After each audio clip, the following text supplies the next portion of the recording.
David.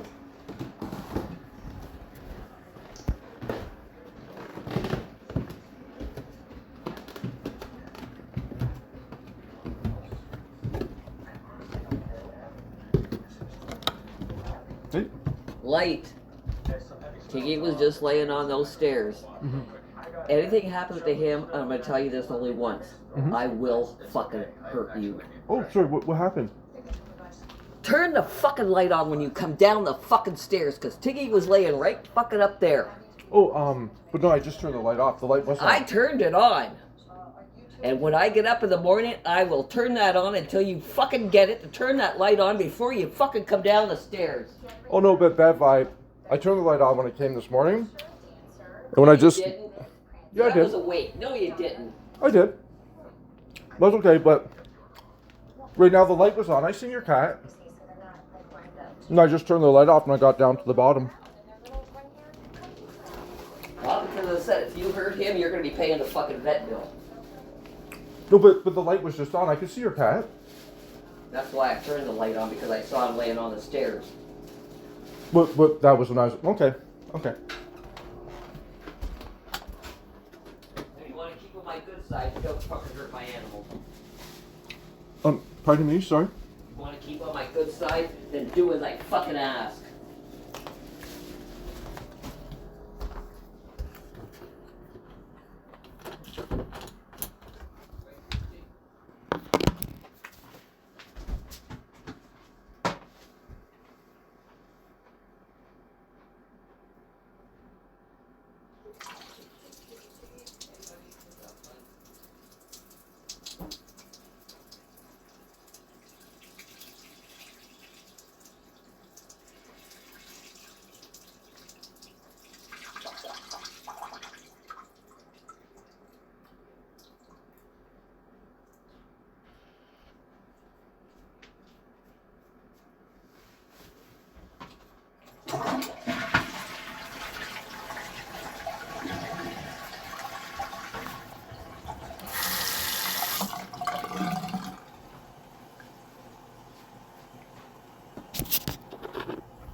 Okay, so...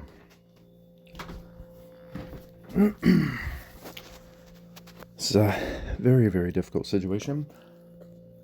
It's Tuesday, November the 11th. I'm really rattled.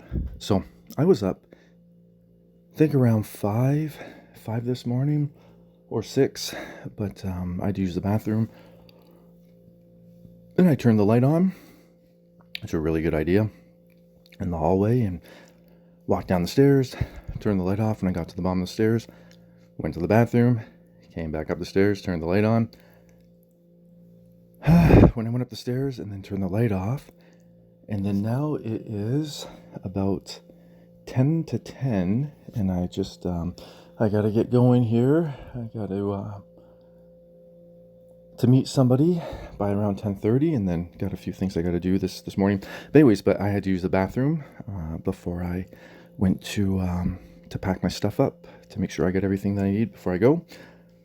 And so the hall light was on, and I was thinking that's peculiar. I turned the hall light off when I got to the top of the stairs, but perhaps I forgot to, and just want to be respectful, and I'll make sure I do that. So make sure I turn the hall light off.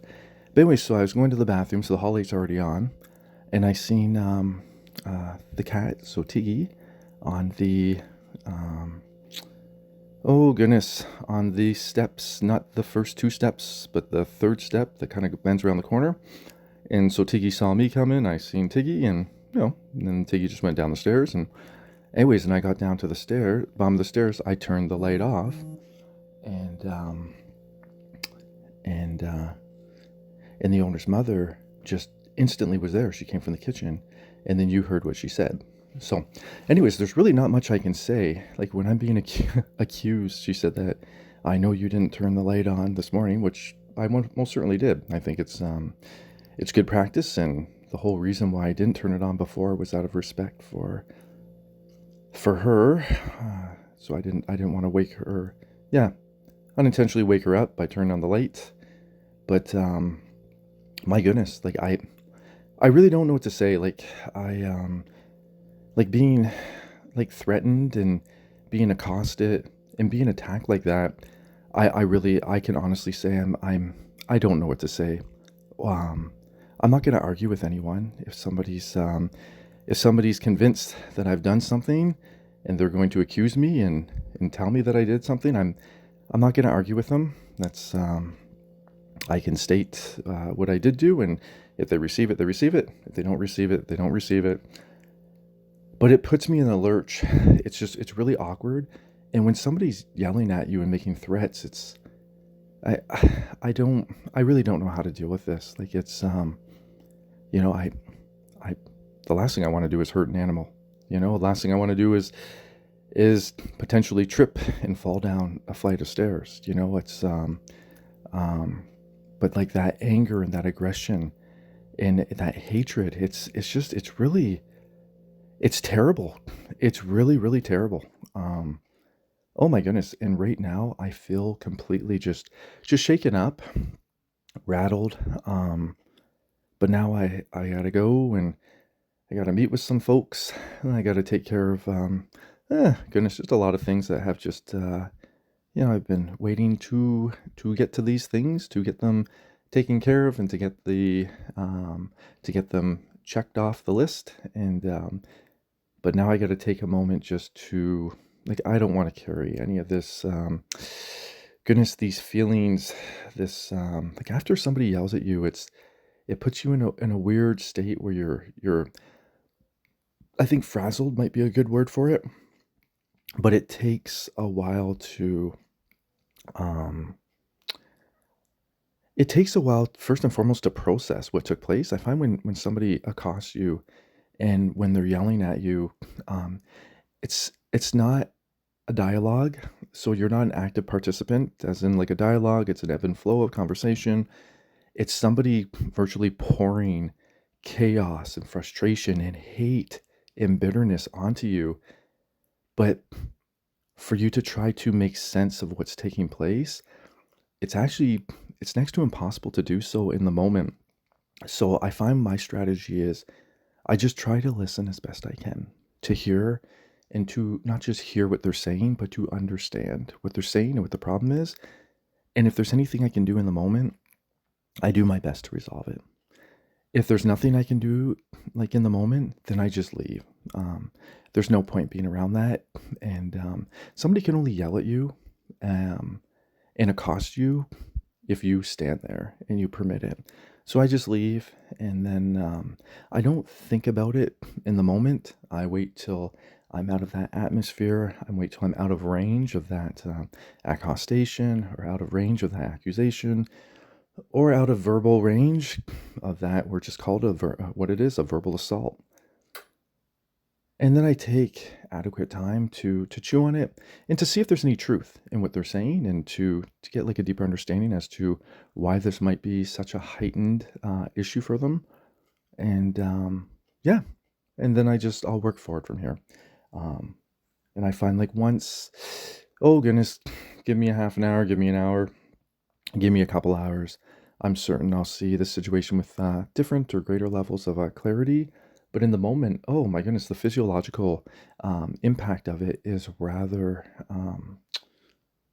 it's rather intense, and it's more comprehensive, I would say, than I normally would give credit, or well, what, actually, it's more comprehensive than I think I would have been able to understand, because in the past, um, I would have had the fight or flight paradigm take place.